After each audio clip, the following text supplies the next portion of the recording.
We're entering a period of fantastic change, which is getting faster all the time. And we have two challenges here. Two challenges, one after the other. The first is to open our minds, start taking responsibility back, and remove this edifice of control and suppression of information, which will allow the full flow of knowledge of who we are to flood into the public arena. Once people start to realize who they really are and the nature of life, then we can go into stage two, which is the incredible consciousness shift that is going to happen, and is happening for many people already, but can happen for everybody if we open up to the knowledge of what's going on. And to do that, the edifice of suppression has to go. And what I see so often in the kind of what we call the New Age movement is they're focusing on the second bit and they're in denial about the first. And the second is not going to happen for many people unless we remove the edifice of suppression, because most people are going to think, what the heck's going on? And they're going to go through this great change in a complete fog of what's happening. Fear, oh my goodness me, what's happening? Two things to do here.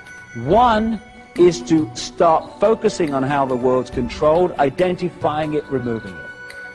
Secondly, then we can concentrate unhindered on the transformation spiritually that is unfolding to the year 2012 and beyond. We have a situation where the idea has been to turn us into left brain prisoners. Even conventional science accepts that the left brain is where we get intellect, logic, physical worldview. Can I touch it, taste it, smell it? Okay, it must exist. In the right brain, you have the bigger picture, the connection with the cosmos. That's where the artist, the inspiration, the creativity comes from. The institutions of education, of science, and all these different areas of information, the media too, they're pumping information of a left brain variety and suppressing this.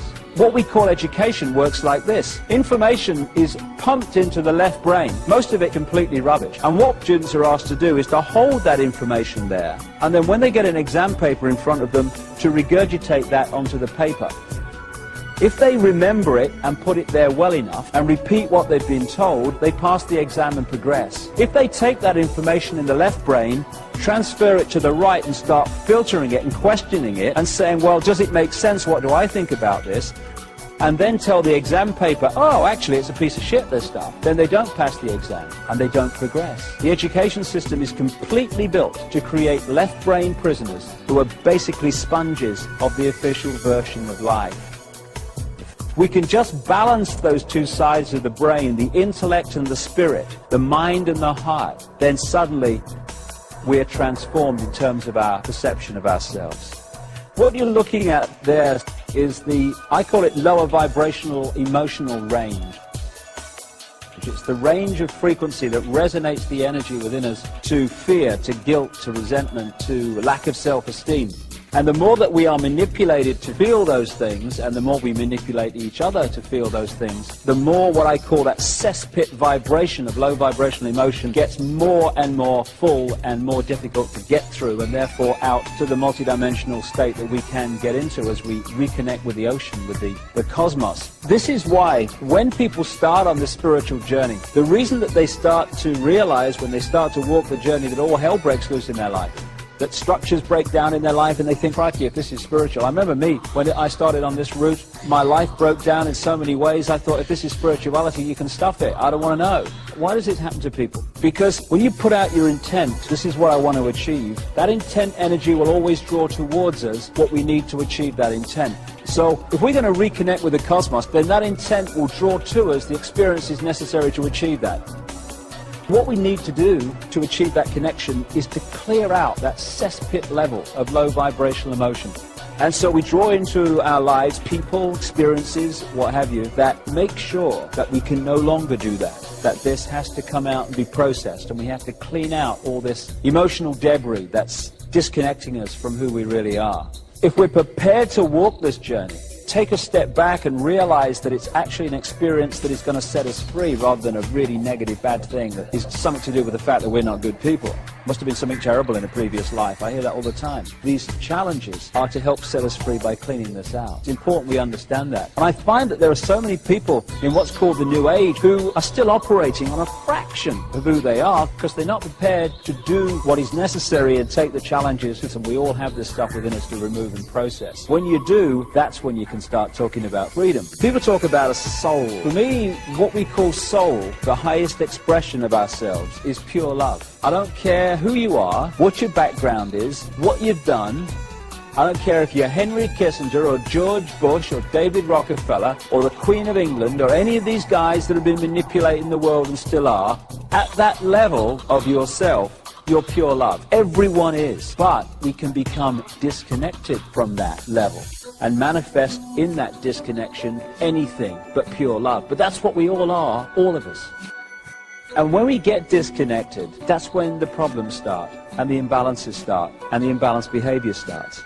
When we're born into a physical body, if we maintain that connection with pure love, soul, then we have the eyes and ears information coming in, telling us and giving us a fix about the world around us.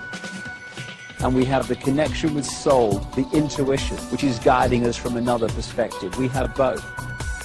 Symbolically, it's like a spaceman on the moon, where you're in that big spacesuit, symbolic of the body, and you've got the eyes and ears information giving you a fix on what's happening around you. But you've also got mission control giving you the big picture guidance. This is what comes next, then do that, and this is what's next on the agenda. Symbolic of intuition. Imagine what would happen if someone came along and cut or dramatically reduced that spaceman's connection to mission control.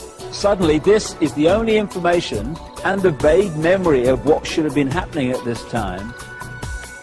And that spaceman's behavior would dramatically change within seconds and minutes compared with what it would have been had mission control stayed in big picture contact. And that symbolically is what happens to us when we come into this world. When we're born, the conditioning starts, the programming starts to disconnect us from mission control, soul.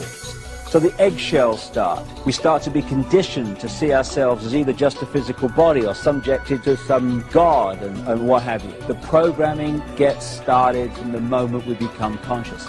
And if we can just break that eggshell and we can express the true nature of who we are and not live someone else's version of what we should be, when the eggshell cracks, we reconnect with mission control. And at that point, we taste freedom. That is the challenge now that we all have and the opportunity we all have. Chinese have a word that means both danger and opportunity. We're at the point now of that choice.